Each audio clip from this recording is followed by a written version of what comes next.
Hello viewers, কেমন আছেন আপনারা? নিশ্চয়ই ভালো।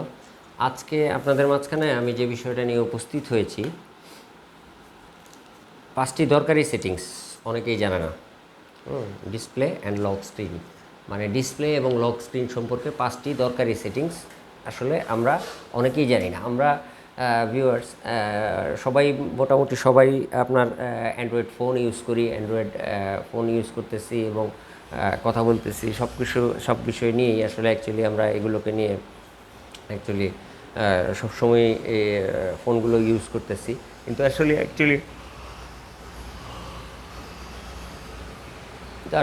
আমরা জানি না যে আমরা আসলে কি ব্যবহার করছি। এই যে এই যে আমাদের যে ফোনের যে ডিসপ্লে এবং এই লক স্ক্রিন, এই যে লক স্ক্রিন এবং ডিসপ্লে, এই বিষয়গুলো কিন্তু অ্যাকচুয়ালি খুব সুন্দর সুন্দর ব্যাপার আছে, যেগুলো আসলে যে 5টি দরকারি যে সেটিংসগুলো আমি আজকে আপনাদের মাঝখানে আমি যে 5টি দরকারি সেটিংস আজকে আপনাদেরকে বলে দিব, এই সেটিংসগুলো যদি আপনি করে নেন তাহলে আপনার ফোনটা সিকিউরড হয়ে গেল এবং আপনি খুব অতি সহজেই এই ফোনগুলোকে আসলে খুব সুন্দরভাবে আপনি ইউজ করতে পারবেন। তো ভিউয়ার্স, আমি আসলে অ্যাকচুয়ালি আপনাদের মাঝখানে একটু কথা বলে নিই। আমি আপনাদেরকে যে বিষয়গুলো নিয়ে অ্যাকচুয়ালি আপনাদের মাঝখানে উপস্থিত হই, প্রতিটা বিষয়ই আসলে আপনাদের উপকারের জন্য, ভালোর জন্য এবং কিছু করার জন্য। যে বিষয়গুলো নিয়ে আপনাদেরকে আমি সবসময় বলি যে এই বিষয়গুলো আসলে আপনাদের জন্য আমি ভিডিওগুলো ক্রিয়েট করার সময় অ্যাকচুয়ালি অনেক ঘাটাঘাটি করার পর, অনেক অ্যানালাইসিস করার পর এবং স্টেপ বাই স্টেপ এগুলোকে নিয়ে অ্যানালাইসিস করে তারপর আমি আপনাদের মাঝখানে এই টিউটোরিয়াল ভিডিওগুলো অ্যাকচুয়ালি উপস্থাপন করে থাকি। তো এই যে 5টি দরকারি সেটিংস, যেগুলো আসলে অনেকেই জানে না, এই বিষয়টাকে নিয়ে আমি যখন তৈরি করার চেষ্টা করেছি, তখন মানে আপনাদের জন্য এই টিউটোরিয়ালটা তৈরি করতে চেয়েছি, তখন কিন্তু আমি এই বিষয়গুলো নিয়ে অনেক ঘাটাঘাটি করেছি এবং অনেক এই বিষয়গুলো নিয়ে অ্যানালাইসিস করেছি। তারপরে গিয়ে আমি স্টেপ বাই স্টেপ এই পয়েন্টগুলো সাজিয়েছি যে এই 5টি বিষয় অ্যাকচুয়ালি টোটাল অনেক অ্যান্ড্রয়েড ইউজার অ্যাকচুয়ালি জানে না যে আসলে এগুলো কী বিষয়। তো প্রথম যেটা আমি মূল বিষয়ে চলে যাচ্ছি, যে প্রথম যে বিষয়টা, এটা হচ্ছে আপনি আপনার সেটিংসে যাবেন, আপনার ফোনের সেটিংসে যাবেন। এখানে লক স্ক্রিন, এই লক স্ক্রিন নামক যে ইয়েটা আছে, এটাতে যাবেন। গিয়ে আপনি দেখবেন rise to walk rise to ওয়েক। এটা হচ্ছে আপনি আপনার ফোনটা ধরুন কতক্ষণ চালান, ধরেন 12 ঘন্টা, রাত 12টার পর আপনার ফোনটা হয়তো অফ, মানে আপনি অফ করেন না, খোলাই রাখেন, কিন্তু আবার 7টার সময়। তো এই বিষয়টাতেই আপনি রাইজ টু ওয়ার্ক নামে যে অপশনটা, এটাকে আপনি অন করে দিলেন। অন করে দেওয়ার পর এটা আপনি রাতের 12টায় আপনার ফোনটা অফ হয়ে গেল এবং সকাল 7টায় আপনার ফোনটা অটোমেটিকলি অন হয়ে গেল। এই যে এই বিষয়টা আসলে অ্যাকচুয়ালি অনেকেই জানে না। 2 নম্বর, আপনি সেটিংসে যাবেন। সেটিংসে গিয়ে আপনি দেখবেন এই লক স্ক্রিনেই আপনার আছে, এই লক স্ক্রিনে আপনি দেখতে পাবেন ডিসপ্লেতে আপনি দেখতে পারবেন যে আপনার যে ফোনটা, আপনি বারে বারে আপনার মানে যখনই আপনার ফোনটা আপনি দেখতে চাচ্ছেন যে আপনার ফোনে মেসেজ এসছে, কোনো মেসেজ এসছে, কিংবা আপনি শুয়ে আছেন, ঘুমিয়ে আছেন, কোনো মেসেজ এসছে, আপনার এটা সাইলেন্ট মোডে রেখেছেন। তো আপনি আপনার টাচটা যে আছে, আপনার যে স্ক্রিনটা আছে, স্ক্রিনে ডাবল ট্যাপ যদি করেন, এটা আপনি গিয়ে দেখবেন যে double tap two ওয়েক or turn off screen. এই যে ডাবল ট্যাপ করলে আপনার ফোনটা অন হবে, মানে ডিসপ্লেটা অন হবে, আপনি দেখতে পারবেন কে ফোন দিল কিংবা কে মেসেজ দিল।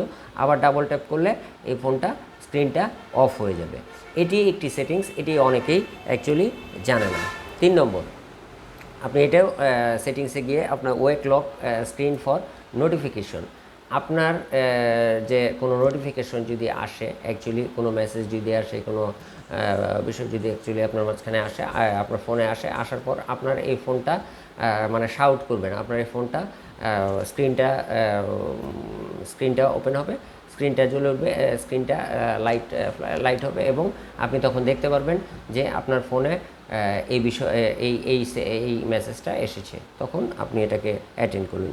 তো এইটা হচ্ছে 3 নম্বর। 4 নম্বর হচ্ছে ডিসপ্লে টেক্সট সাইজ। আপনি আপনার যে ফোনটা আছে, আপনার যে অ্যান্ড্রয়েড ফোনটা আছে, এটাতে আসলে ডিসপ্লে টেক্সট সাইজটা, আপনি যে মেসেজ করতেছেন এই মেসেজটা আসলে অ্যাকচুয়ালি বড় হচ্ছে না ছোট হচ্ছে, মানে কি ধরনের লেখা হচ্ছে, আপনি কিন্তু অ্যাকচুয়ালি খুব সুন্দরভাবে এটাকে ক্লিয়ার করতে পারবেন যে আপনি আপনার নিজের ইচ্ছে মতো এটাকে ছোট এবং বড় আপনি এটাকে করতে পারবেন। যদি এটাকে আসলে এটাতে আপনি যেতে হবে হলো সেটিংসে যেতে হবে, গিয়ে ডিসপ্লেতে গিয়ে আপনার এই টেক্সট সাইজটাকে ছোট এবং বড় করার যে অপশনটা আছে এটাতে আপনি আপনার পছন্দ মতো টেক্সট সাইজগুলো ছোট অথবা বড় করে নেবেন। এরপর যে 5 নম্বর যে সেটিংসটা আছে সেটা হচ্ছে আপনার ডিসপ্লেতে ফন্ট সাইজ। আপনি কি অ্যাকচুয়ালি কি আপনার আপনার যে অ্যাপসগুলো কিংবা আপনার যে লেখাগুলো যেগুলো এই ফন্ট সাইজটা আসলে অ্যাকচুয়ালি কী, এই সাইজটাকে আপনি আপনার ইচ্ছে মতোই অ্যাকচুয়ালি করে নিতে পারেন। তো ভিউয়ার্স, আজকে আপনাদেরকে যে 5টি দরকারি সেটিংসগুলো আমি বলে দিলাম, যে অনেকেই জানে না আসলে ডিসপ্লে এবং লক স্ক্রিনের ব্যাপারে, যে অনেকেই জানে না আসলে যে আপনার এই ফোনগুলো, আপনার এই ডিসপ্লেগুলো আসলে অ্যাকচুয়ালি আপনি কিভাবে আপনি মানে চালাতে পারবেন। তো এই যে বিষয়গুলো এটা লক স্ক্রিন সেটিংসে গিয়ে আপনার লক স্ক্রিন রাইজ টু ওয়েক এটাতে যদি আপনি ক্লিক করেন, তাহলে আপনি কয়টার সময় ফোনটাকে বন্ধ করবেন, অটোমেটিকলি এই ফোনটা 12টার সময় বন্ধ হয়ে যাবে, এবং 7টার সময় যদি আপনি ওপেন করেন তাহলে 7টার সময় এই ফোনটা খুলে যাবে। তো এইভাবে আপনি এটাকে মানে আপনার ইচ্ছে মতো আপনি ফোনটাকে বন্ধ এবং খুলতে পারবেন, এবং অটোমেটিকলি এটা হতে থাকবে।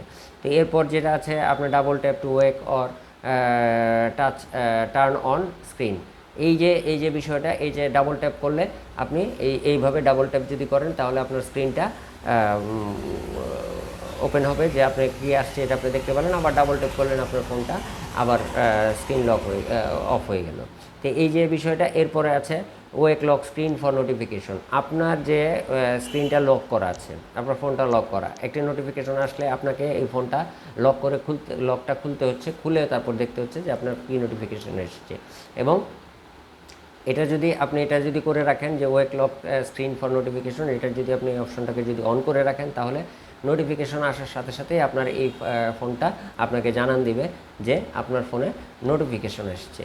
এরপর 4 নম্বরে ডিসপ্লে টেক্সট সাইজ। আপনার যে ডিসপ্লেটা আছে, ডিসপ্লে টেক্সট সাইজটা আসলে অ্যাকচুয়ালি কী হবে এটা আপনি নিজেই তৈরি করতে পারবেন, নিজেই ক্রিয়েট করতে পারবেন সাইজটা কী হবে। এরপর আছে হলো ডিসপ্লে ফন্ট সাইজ। এই ফন্ট সাইজটাও আপনি অ্যাকচুয়ালি এভাবে ক্রিয়েট করতে পারবেন খুব সুন্দরভাবে। তো ভিউয়ার্স, এইভাবে আসলে অ্যাকচুয়ালি আমি চেষ্টা করি আপনাদের মাঝখানে ভালো কিছু তৈরি করার জন্য, ভালো কিছু নিয়ে আসার জন্য। এবং আপনারা খেয়াল করবেন আপনারা খেয়াল করবেন আমার যে প্রতিটা ভিডিও অ্যাকচুয়ালি প্রতিটা ভিডিওই আপনাদের উপকারের জন্য এবং আপনাদের ভালোর জন্য। এবং আমি যে অ্যাপসগুলো অ্যাকচুয়ালি আপনাদের মাঝখানে উপস্থাপন করি, যে সেটিংসগুলো উপস্থাপন করি, প্রতিটা অ্যাপস এবং প্রতিটা সেটিংসই আমি আপনাদের মাঝখানে উপস্থিত করার আগে নিজে অ্যাকচুয়ালি ঘাটাঘাটি করে, নিজে অ্যাকচুয়ালি সব কিছু করে তারপরে আসলে আপনাদের মাঝখানে এই টিউটোরিয়ালগুলো পরিবেশন করি, টিউটোরিয়ালগুলো দিই, ভিডিও আপলোড দিই। তো এই যে ভিডিওগুলো অ্যাকচুয়ালি ভিউয়ার্স, আপনারা এই ভিডিওগুলো যদি পুরোটা দেখেন, দেখার পর আপনারা যদি একটি লাইক না দেন, তাহলে ইউটিউবের অ্যালগোরিদম ভাবে যে আপনারা এই ভিডিওগুলো অ্যাকচুয়ালি দেখছেন না। তো যার কারণে সে তখন এই ভিডিওগুলোকেই অ্যাকচুয়ালি আপনার ইয়ে করে দেয়, ড্রপ করে দেয়, যে এই ভিডিওগুলো আসলে মানুষ দেখছে না। এবং আপনারা যদি একটি করে লাইক দেন, তাহলে ইউটিউবের অ্যালগোরিদম ভাবে যে হ্যাঁ, এই ভিডিওগুলো মানুষ দেখছে, এবং তখন পরবর্তীতে আমি যে ভিডিওগুলো দিই তখন সে এই ভিডিওগুলোকে টাইমলাইনে রাখে।